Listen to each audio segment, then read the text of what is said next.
Assalamualaikum warahmatullahi wabarakatuh. Kami dari kelompok 4 akan mempresentasikan hasil diskusi analisis perusahaan manufaktur, yaitu Az-Zahra Balen.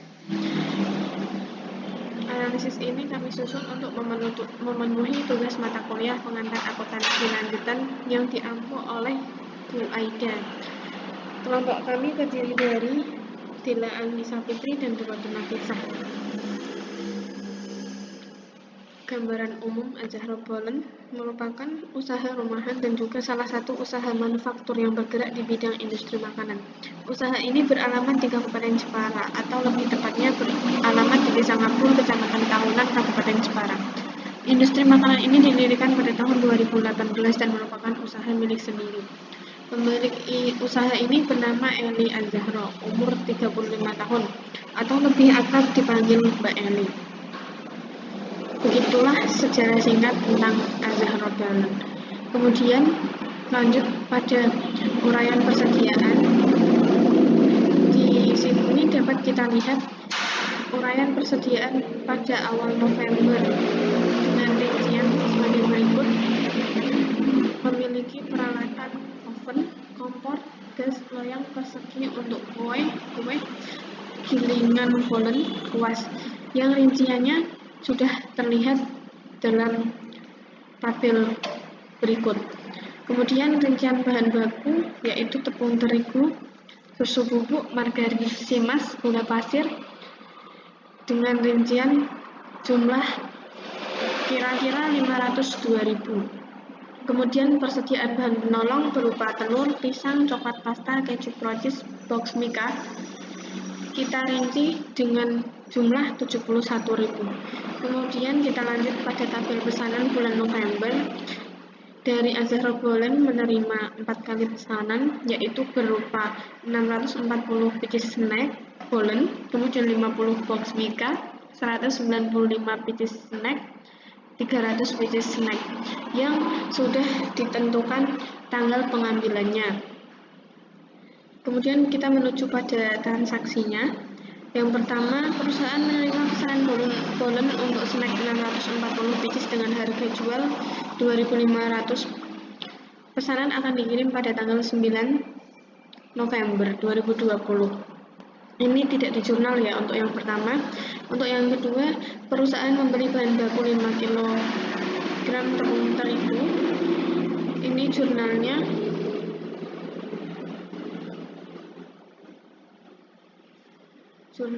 untuk tanggal 3. Tadi membeli tepung terigu 5 kg. Jurnalnya persediaan bahan baku pada kas 40.000 dengan rincian 5 kg tepung terigu dikali 8.000 untuk per kilonya, berarti 40.000.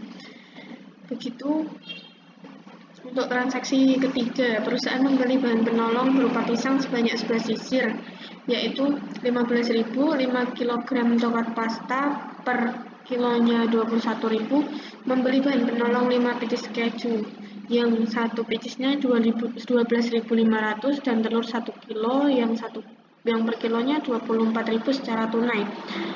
Ya, jurnal umumnya seperti ini.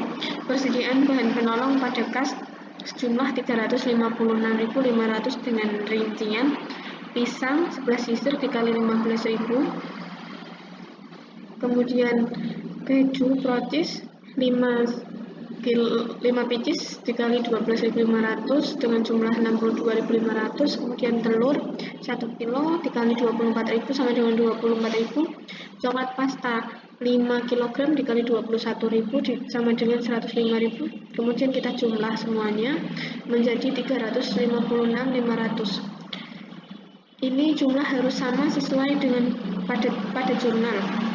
Kemudian transaksi yang keempat, yaitu perusahaan membayar pesanan plastik bersablon perusahaan yang merupakan bahan penolong di Iskandar Printing sebanyak 1.200 biji plastik.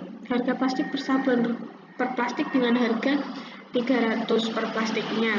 Berarti jurnal umumnya kita masukkan pada persediaan bahan penolong pada kas, yaitu 360.000 dengan rincian plastik dan sablon 1.200 dikali 300 sama dengan 360.000. Kemudian transaksi selanjutnya yaitu pemakaian bahan baku dan bahan penolong dengan rincian sebagai berikut: 8 kg tepung terigu cakra, 2 kg susu bubuk, 4 kg margarin simas, 6 kg gula pasir. Jurnalnya seperti ini: PPDP BPP pada persediaan bahan baku senilai Rp256.000 dengan rincian 8 kali 8.000 sama dengan 64.000, kemudian 2 kali 30 60.000, 4 kali 15.000 sama dengan 60.000, gula pasir 6 kali 12.000 sama dengan 72, dengan kemudian kita jumlah menjadi 256. Ini jumlahnya harus sama dengan jurnal PPDP BPB pada persediaan bahan baku. Kemudian kita lanjut pada pemakaian bahan penolong: 4 pieces keju Prancis, 4 kg coklat pasta, 12 sisir pisang, 1 kg telur. Jurnalnya BOP sesungguhnya pada persediaan bahan baku dengan rincian keju Prancis 4 kali 12.500. Iya benar, 12 kali 12.500 sama dengan 50.000, kemudian coklat pasta 4 kali 21.000 84.000, pisang 12 kali 15.000 sama dengan 180, telur 1 kg sama dengan 24.000, kemudian kita total menjadi 338. Ini ya harus sama dengan transaksinya. Kemudian perusahaan membayar upah tenaga kerja 2 orang selama 1 hari dengan upah harian 35.000 untuk mengerjakan pesanan DD01. Jurnalnya yaitu PPDP BTKL pada kas senilai 70.000. Kenapa bisa seperti itu? Karena 2 orang, 1 orangnya 35.000 per hari dan waktu pengerjaannya itu 1 hari, jadi jumlahnya 70.000. Selanjutnya pada transaksi tanggal 9 November dibebankan BOP untuk menyelesaikan pesanan DD01 sebesar 45% dari biaya bahan baku. Ini sudah persetujuan dari perusahaan ya.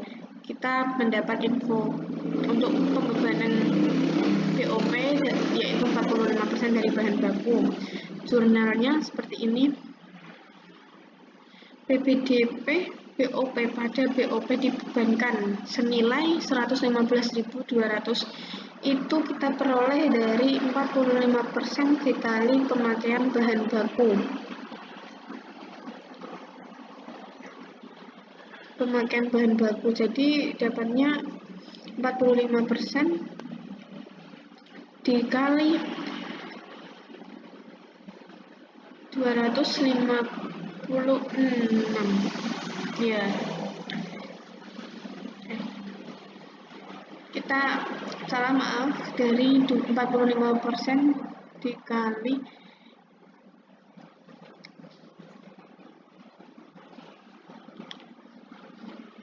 pemakaian bahan baku tadi yaitu 338.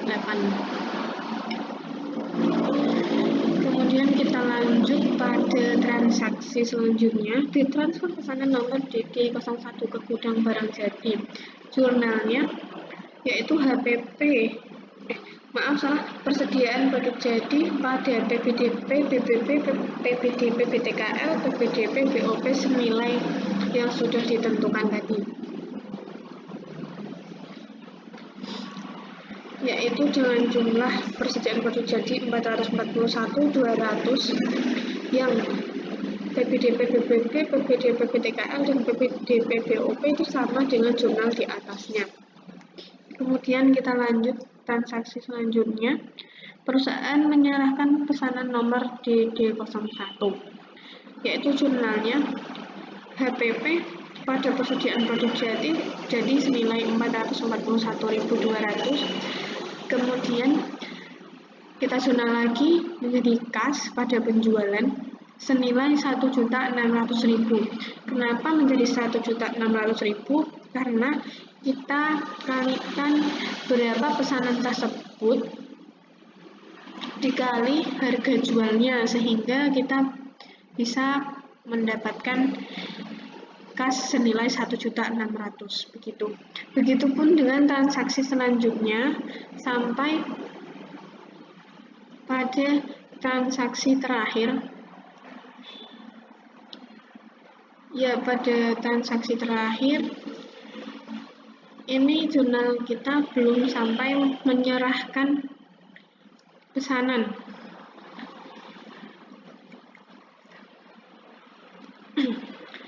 Karena pada tanggal 30 November ini pesanan nomor 4 itu diserahkan pada tanggal 1 Desember, sehingga tidak masuk pada penjurnalan di jurnal umum kita. Seperti ini, sehingga jurnal kita berakhir pada HPP pada persediaan produk jadi, dan jurnal kas pada penjualan itu tidak kita masukkan karena itu sudah masuk pada jurnal bulan baru. Selanjutnya saya akan jelaskan tentang neraca awal sebelum kita melakukan posting ke buku besar setelah penjurnalan. Di sini dapat kita lihat saldo aset lancar berupa kas senilai 2.500.000, kemudian persediaan bahan baku senilai 502.000, persediaan bahan penolong 71.000, kemudian kita jumlah aset lancar senilai 3.073.000. Untuk aset tetap kita memiliki aset peralatan yaitu senilai 1.897.500. Kemudian kita jumlahkan aset tetap 1.897.500 dan jumlah aset lancar dan aset tetap yaitu 4.970.500. Untuk bagian liabilitas dan ekuitas, perusahaan Az-Zahra Poland tidak memiliki utang dagang dan utang bank. Dapat kita lihat sendiri, Az-Zahra Poland memiliki modal senilai 4.970.500, sehingga jumlah ekuitas sama dengan jumlah modal, kemudian jumlah liabilitas dan ekuitas sama dengan jumlah modal, karena perusahaan Az-Zahra Poland tidak memiliki utang dagang maupun utang bank.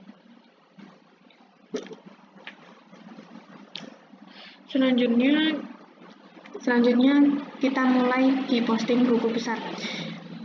Ini pada bagian kas, kita memposting dari neraca awal. Kas senilai 2.500.000, berarti pada buku besar ini senilai 2.500.000. Kemudian kita mulai posting pada buku besar yang sudah ada saldo awalnya dari neraca. Kemudian kita lanjutkan posting dari jurnal umum. Contohnya di sini di jurnal awal kita posting persediaan bahan baku pada kas, berarti kita membeli persediaan bahan baku. Postingannya kita masukkan pada buku besar akun persediaan bahan baku dan kas. Ini yang pertama, pembelian. Di sini kan sudah ada saldo awal persediaan bahan baku. Kemudian kita melakukan pembelian bahan baku senilai 40.000. kita taruh di debit. Kemudian tadi dengan kas, ini berarti uang kan keluar, berarti kita masukkan dalam kredit, sehingga debit dikurangi kredit 2.500.000 dikurangi 40.000 sama dengan 2.460.000. Begitupun dengan seterusnya yang tadi sudah dijurnalkan, kita posting satu persatu hingga selesai. Setelah buku besar, kita lanjut pada neraca saldo. Neraca saldo itu berasal dari saldo akhir buku besar setelah postingan jurnal umum. Ini saldo akhir setelah jurnal umum, yaitu bisa dilihat sendiri ya, kas nilai 128.000, peralatan 4.397.500, kemudian persediaan bahan baku 264.000, begitu seterusnya.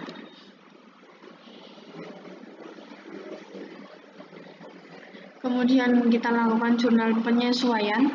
Di sini sudah tertera penyusutan peralatan sebesar 125.000 dibebankan ke bagian produksi, sehingga jurnalnya kita namakan BOP sesungguhnya pada akumulasi penyusutan peralatan senilai 125.000.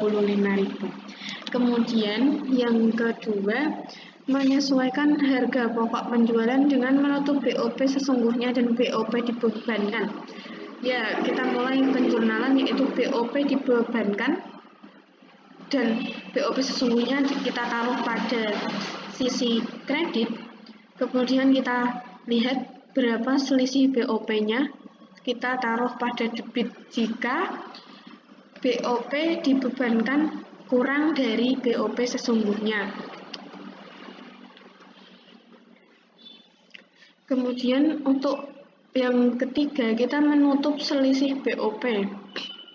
Untuk menutup selisih BOP, kita masukkan pada jurnal HPP, yaitu HPP pada selisih BOP senilai selisih BOP di atas ini tadi.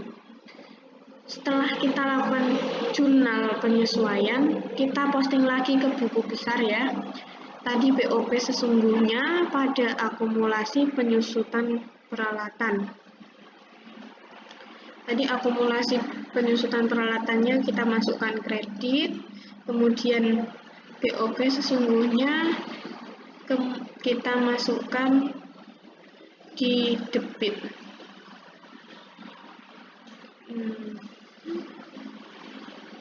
Ini ya jurnal penyesuaian yang pertama. Kemudian yang